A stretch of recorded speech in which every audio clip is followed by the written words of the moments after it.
Putin अब Ukraine के खिलाफ और भी ज्यादा आक्रामक हो चुके हैं। रूस ने हमलों की रफ्तार तेज कर दी और साफ संकेत है कि अब जंग सिर्फ दबाव की नहीं बल्कि कब्जे की नीति पर चल रही है। यूक्रेन के कई शहरों पर मिसाइल और ड्रोन हमले लगातार किए जा रहे हैं। रूस की कोशिश है इलाके अपने कंट्रोल में लेकर जमीनी पकड़ को मजबूत करने की, यानी पुतिन अब पीछे हटने के बजाय आगे बढ़ने की राजनीति पर है और यही वजह है कि यूक्रेन की जंग अब और भी ज्यादा खतरनाक मोड़ पर पहुंचती नजर आती है।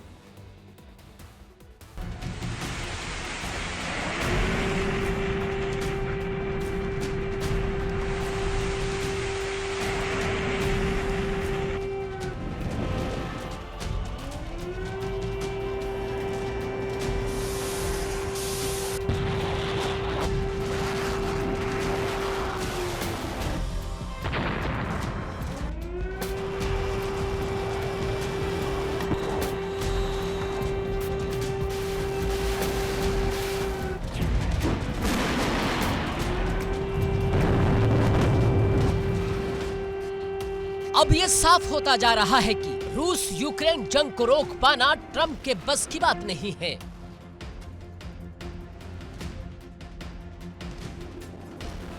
इसलिए पुतिन ने अपने मिशन को और आक्रामक कर दिया है।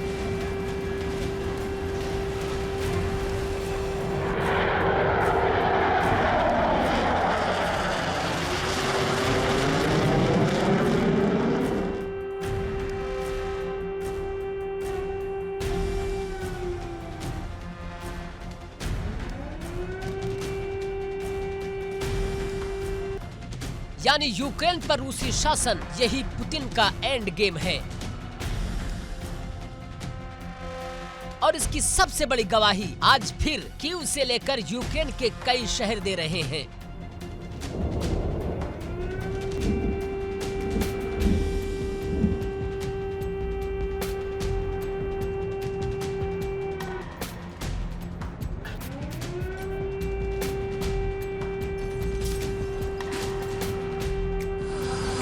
तो 2026 की एंट्री के साथ ही दुनिया वर्ल्ड ऑर्डर अचानक बदलता दिख रहा है।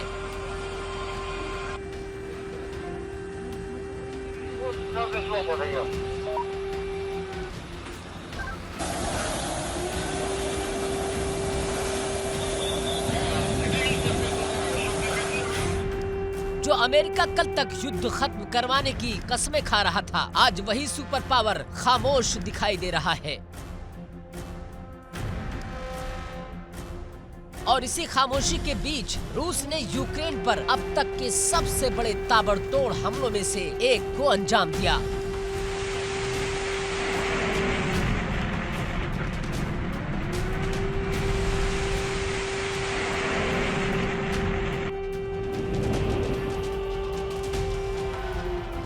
दावा है कि रूस के 11 Tu-95 स्ट्रेटेजिक बॉम्बर्स आसमान में उड़ान भरते हैं। मिग फाइटर जेट्स और दर्जनों ड्रोन एक साथ लॉन्च होते हैं। नतीजा यूक्रेन के 11 शहर मिसाइल और ड्रोन हमलों की जद में आ जाते हैं।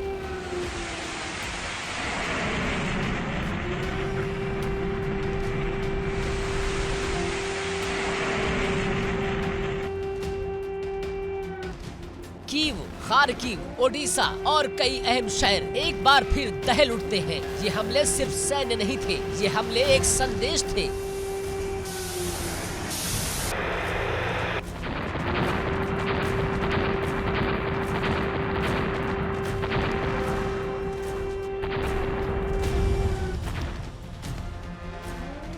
संदेश वाशिंगटन के लिए, संदेश नेटो के लिए और संदेश उस दुनिया के लिए जो ये मान बैठी थी कि 2026 में शांति की शुरुआत होगी। लेकिन पुतिन ने साफ कर दिया कि रूस पीछे हटने वाला नहीं।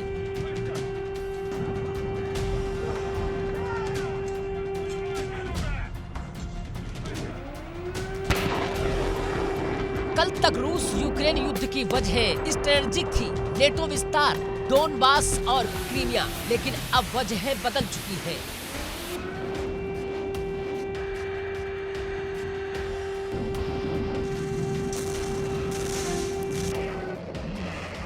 अब ये जंग सिर्फ जमीन की नहीं बल्कि वर्चस्व की है। अब पुतिन यूक्रेन को एक संप्रभु देश नहीं बल्कि रूसी प्रभाव क्षेत्र के रूप में देखना चाहते हैं।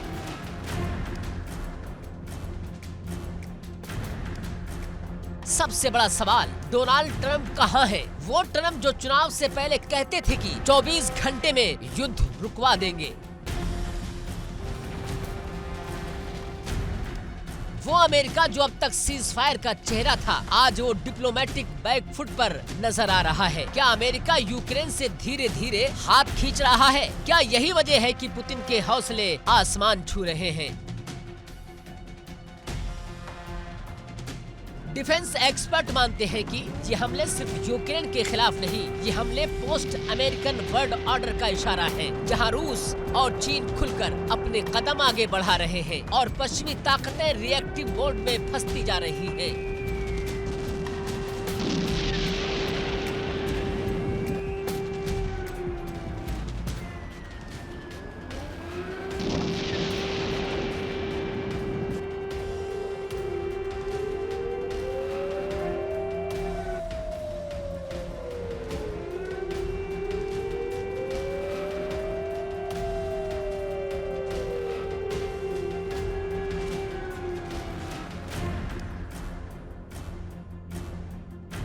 हमलों के बाद यूक्रेन के शहरों में ब्लैकआउट, इमरजेंसी अलर्ट और लगातार सायरन। आम लोग फिर से शेल्टर्स की तरफ भागते नजर आए। एक ऐसा देश जो तकरीबन 4 साल से जंग झेल रहा है, उसके लिए 2026 भी शांति लेकर नहीं आया। पुतिन की रणनीति साफ है, लगातार दबाव, लगातार हमले और यूक्रेन को थका कर झुकने पर मजबूर करना। रूसी सेना लॉन्ग टर्म गेम खेल रही है, जहाँ हर हमला एक राजनीतिक स्टेटमेंट बन चुका है। अब सबसे बड़ा सवाल यही है, क्या यूक्रेन इस नए रूसी आक्रमण को झेल पाएगा? क्या अमेरिका फिर से फ्रंट फुट पर आएगा या फिर 2026 वो साल बन जाएगा जब दुनिया ने एक नया वर्ल्ड ऑर्डर अपनी आंखों के सामने बनते देखा? जंग जारी है, हमले जारी है और दुनिया बस देख रही है।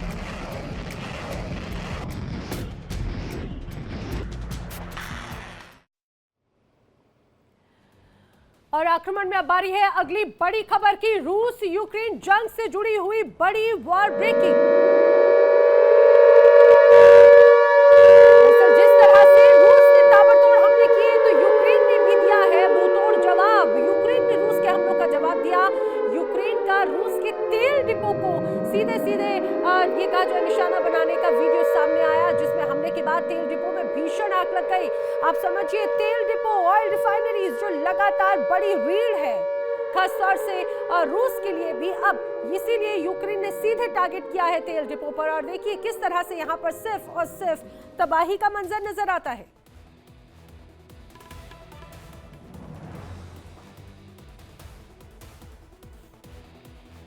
कीव एक बार फिर लपटों की चपेट में है। ताबड़तोड़ हमलों के बीच में कई इमारतें धू-धू कर जलती हुई नजर आई। चारों तरफ धमाकों की आवाज और उसी बीच रेस्क्यू ऑपरेशन लगातार चलता रहा, लेकिन तब तक सब कुछ राख और खाक हो चुका था।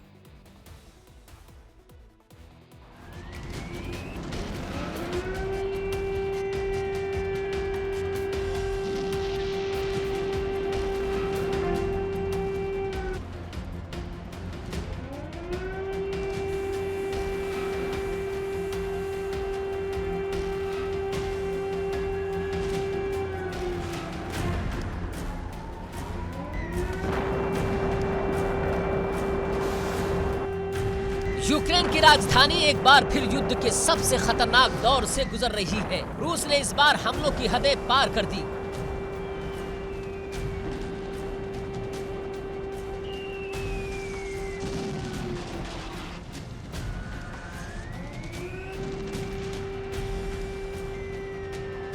दावा है कि कीव के एक अस्पताल को भी निशाना बनाया गया। हमले के वक्त अस्पताल में करीब सैकड़ों मरीज मौजूद थे।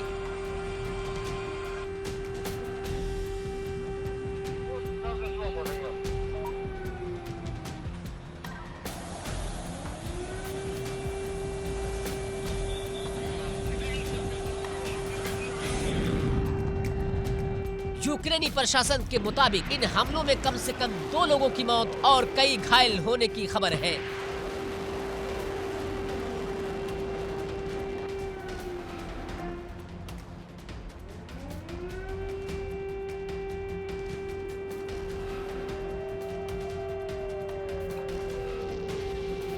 धमाकों के बाद पूरे इलाके में आपातकाल जैसे हालात हैं।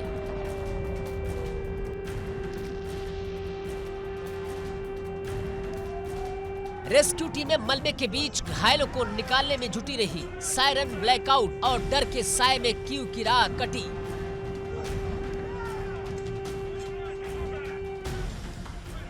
कीव ही नहीं, रूस ने खार्किव पर भी हमलों की रफ्तार और तेज कर दी है। ज़ेपोरिज़िया और नेप्रोपेट्रोवस्क तक पूरी रात धमाकों की आवाजें गूंजती रही।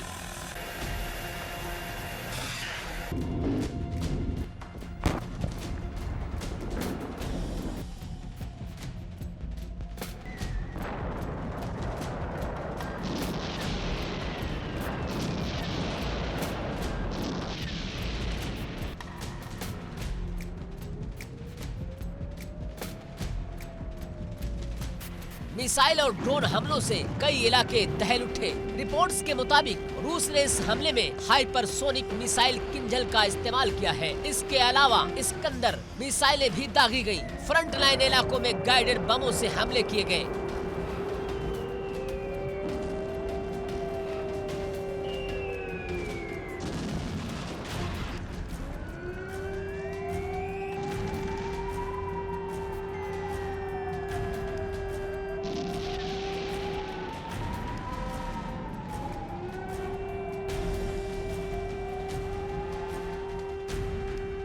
दावा है कि 500 जैसे भारी बम भी गिराए गए हैं। ये साफ संकेत है कि रूस पूरी ताकत झोंक चुका है।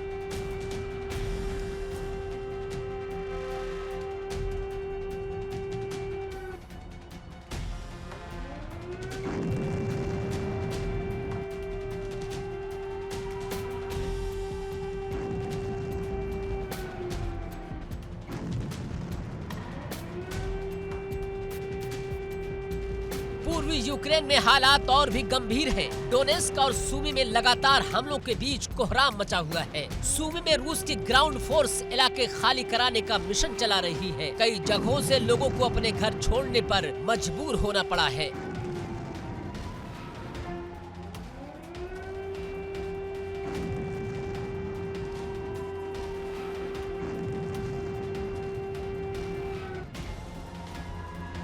यूक्रेनी सूत्रों का दावा है कि कुछ इलाकों में रूसी सेना ने झंडे लगाकर कब्जे का ऐलान भी कर दिया है।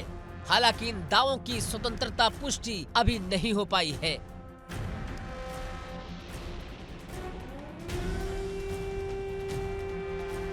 लेकिन जमीनी हालात ये इशारा जरूर कर रहे हैं कि रूस धीरे धीरे आगे बढ़ने की रणनीति पर है।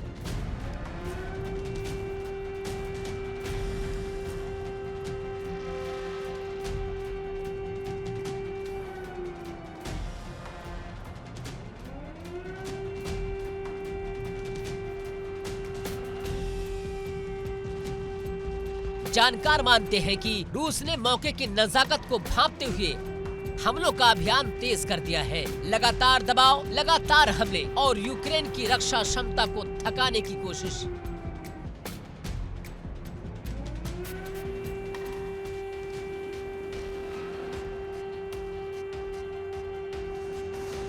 ये सिर्फ सैन्य हमला नहीं बल्कि मनोवैज्ञानिक दबाव की एक बड़ी रणनीति है। 3 साल से ज्यादा से युद्ध झेल रहा यूक्रेन अब एक बार फिर सबसे कठिन दौर में है। एक तरफ राजधानी पर हमले, दूसरी तरफ पूर्वी इलाकों में ग्राउंड प्रेशर। यूक्रेन के सामने सबसे बड़ी चुनौती अपने शहरों को बचाने की है।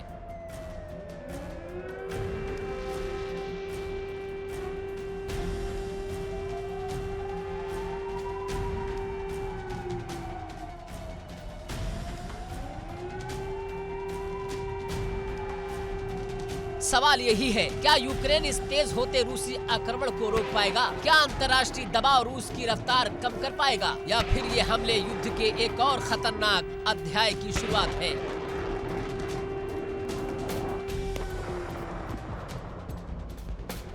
कीव जल रहा है, यूक्रेन जूझ रहा है और दुनिया बेचैनी से अगले कदम का इंतजार कर रही है।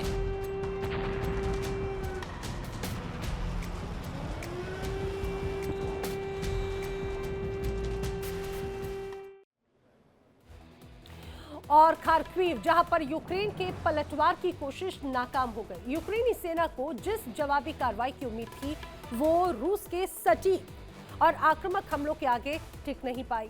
रूस ने आर्टिलरी और सटीक हथियारों से यूक्रेनी ठिकानों को टारगेट किया। नतीजा ये हुआ कि यूक्रेन की जमीन पकड़ कमजोर पड़ती नजर आ रही है और खार्किव में जंग का पड़ला फिलहाल रूस की तरफ झुकता नजर आता है।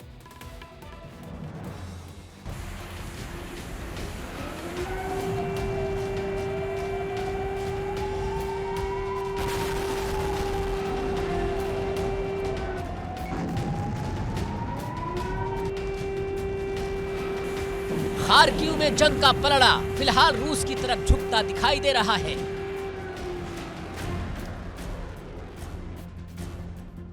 रूसी रक्षा मंत्रालय का दावा है कि खार्किव में यूक्रेन की आर्टिलरी पोजीशंस को पूरी तरह नष्ट कर दिया गया।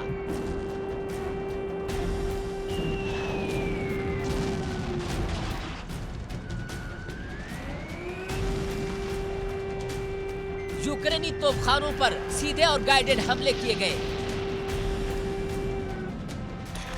इन हमलों के बाद यूक्रेन की फायरिंग क्षमता काफी हद तक कमजोर पड़ गई है।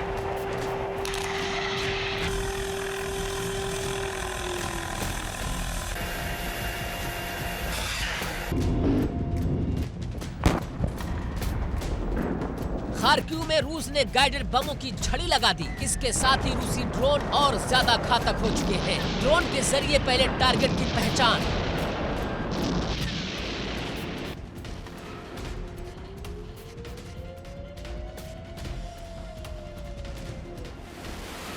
और फिर सटीक हमला। ये रूस की नई और खतरनाक रणनीति का हिस्सा है, जिससे यूक्रेनी ठिकानों पर लगातार दबाव बनाया जा रहा है।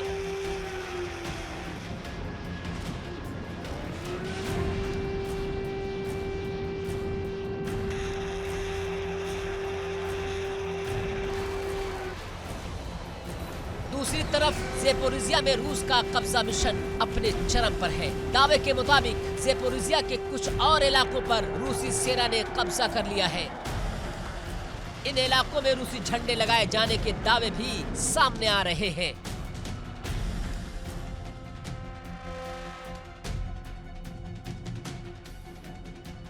कब्जे वाले इलाकों को पूरी तरह कंट्रोल में लेने के लिए रूस ने स्थानीय लोगों को 2 घंटे की मोहलत दी है। साफ संदेश दिया गया, इलाका खाली करें ताकि आगे की सैन्य कार्रवाई आसान हो सके। रूस की कोशिश है कि यूक्रेन की ग्राउंड पकड़ तेजी से कमजोर की जाए। जानकारों के मुताबिक रूस को लगता है कि आने वाले दिनों में यूरोप अमेरिका को लेकर ज्यादा व्यस्त हो जाएगा। ऐसे में यूक्रेन को हथियार और सैन्य मदद मिलने में देरी हो सकती है और इसी मौके को रूस पूरी तरह भुनाना चाहता है।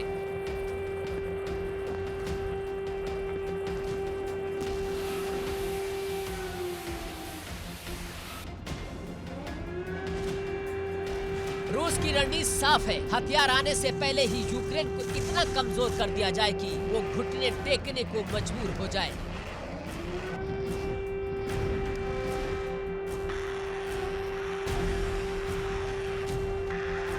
लगातार हमले, लगातार कब्जा और यूक्रेनी सेना की सप्लाई लाइनों पर सीधा दबाव। ये जंग अब लंबी नहीं बल्कि तेज और निर्णायक बनाने की कोशिश है। इसी रणनीति के तहत नेप्रो नदी के किनारे भी रूसी सेना ने हमले तेज कर दिए हैं। नेप्रो के आसपास यूक्रेनी सेना के ठिकानों को लगातार निशाना बनाया जा रहा है। यह इलाका रणनीतिक रूप से बेहद अहम माना जाता है।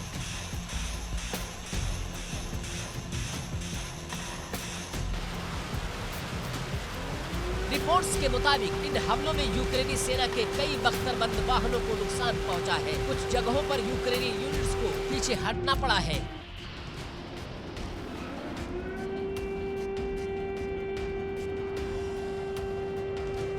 नेप्रो के किनारे बढ़ता दबाव यूक्रेन के लिए एक नई चुनौती बन चुका है। एक तरफ खार्किव में पलटवार नाकाम, दूसरी तरफ ज़ेपोरिज़िया में कब्जे का संकट और नेप्रो नदी के पास लगातार हमले। यूक्रेन के लिए एक साथ कई मोर्चों पर जंग लड़ना और मुश्किल होता जा रहा है।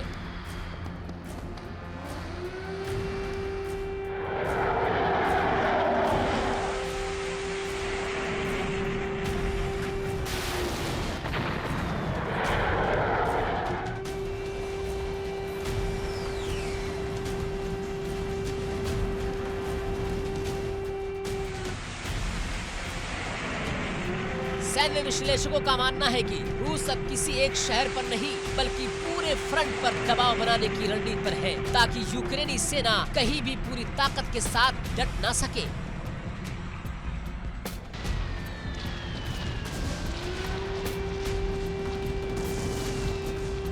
ये एक सोची समझी और लंबी तैयारी का नतीजा बताया जा रहा है। अब सवाल यही है, क्या यूक्रेन इस बहुस्तरीय रूसी दबाव को झेल पाएगा? क्या पश्चिमी देशों की मदद वक्त पर पहुंच पाएगी?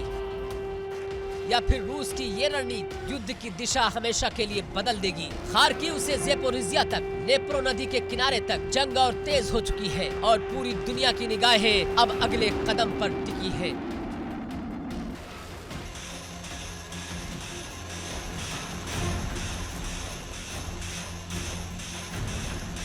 Bureau report, India daily.